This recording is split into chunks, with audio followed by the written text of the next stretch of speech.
this week's Wikistrat CoreGap report.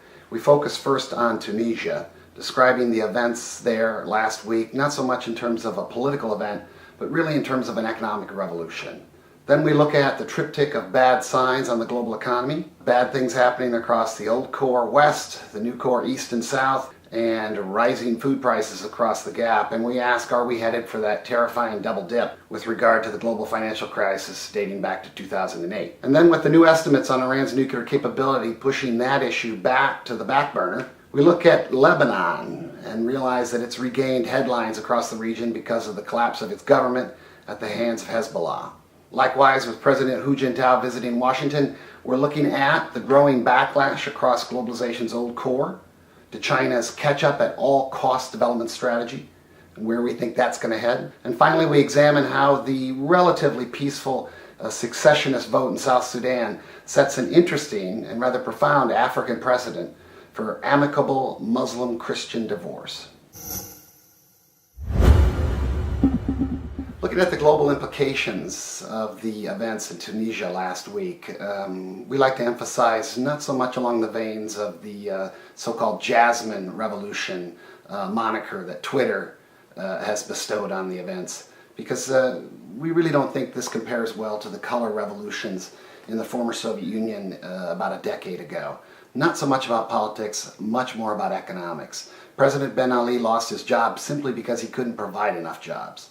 He had created 5% growth rates on average for the last 20 years, but he did not create enough jobs to absorb those 80,000 graduates out of college every year.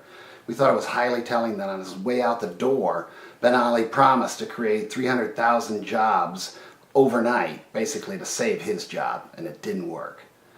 Looking from the bigger perspective, we look at Tunisia and we say, much like the rest of North Africa and the Middle East, they just have not connected themselves up well to globally integrated production chains.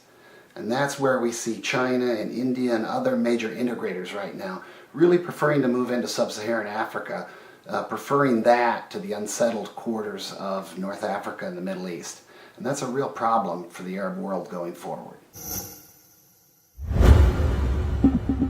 After a lot of improvement across 2010, to the point where the world was starting to feel like it was out of the woods in terms of the global financial crisis that began in late 2008, we really see a lot of negative signs sort of piling up as we enter 2011. For example, in the old core West, you have this sovereign debt crisis, contagion issues, more a national level problem in Europe, more a municipal and state-based problem in the United States. In the new core East and South, we see a lot of inflation as a lot of money, investment dollars are chasing hot opportunities there. And really with all the public sector investment in infrastructure, there's good reason to. And then across the gap or the developing regions, we really highlight the issue of rising food prices. As we saw in Algeria last week, this is becoming a big prompt for instability. So we get this sense right now that there's really no government out there that feels like they're able to stay ahead of volatility. Looking across the rest of the year, we really see a lot of difficult choices being made. Draconian public spending cuts in the West, capital controls, restrictions on currency amounts and volume in the East, which may cut down on the demand for commodities from developing regions, and really a lot of vulnerable governments across the gap working as hard as they can to maintain their food security in light of the growing inflexibility of that market. There's been a lot of media reports in the run-up to Hu Jintao's summit with Barack Obama in Washington this week about the toxic level of Sino-American relations. And for the past couple of CoreGap reports, Wikistrat's really focused on the military side of that equation. But in this week's report, we really wanted to focus on the growing economic backlash. Senators coming together promising all sorts of retaliation if Hu doesn't allow China's currency to appreciate more rapidly.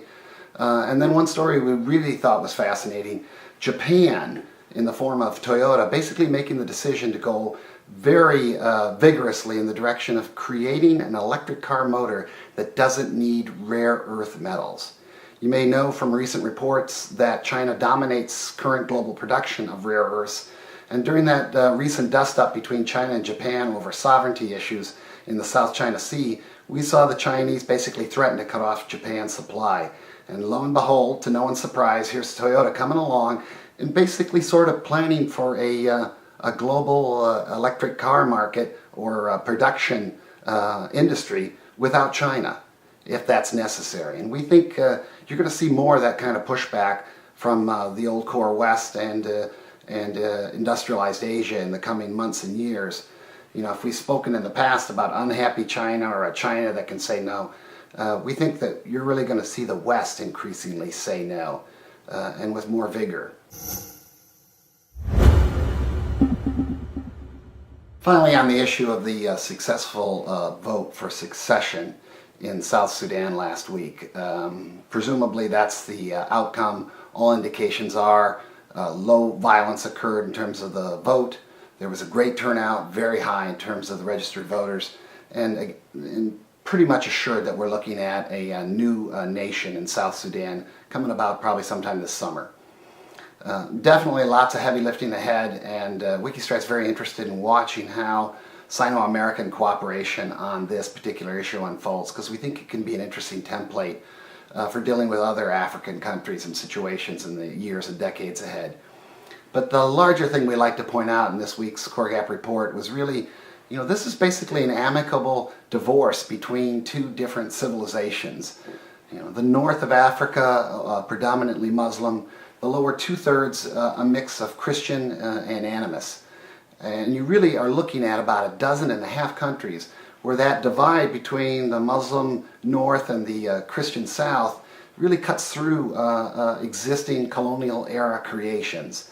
And we like to note that when globalization comes into places that have been previously, you know, more cut off from the outside world, you tend to see a lot of religiosity, a lot more of it. So if you understand that separation by faith is an enduring and rather pervasive principle, even in the more advanced economic parts of the world, we think we're really looking at the template here for a potential remapping of many states across Africa on the basis of civilization simply wanting, preferring separation when given the chance.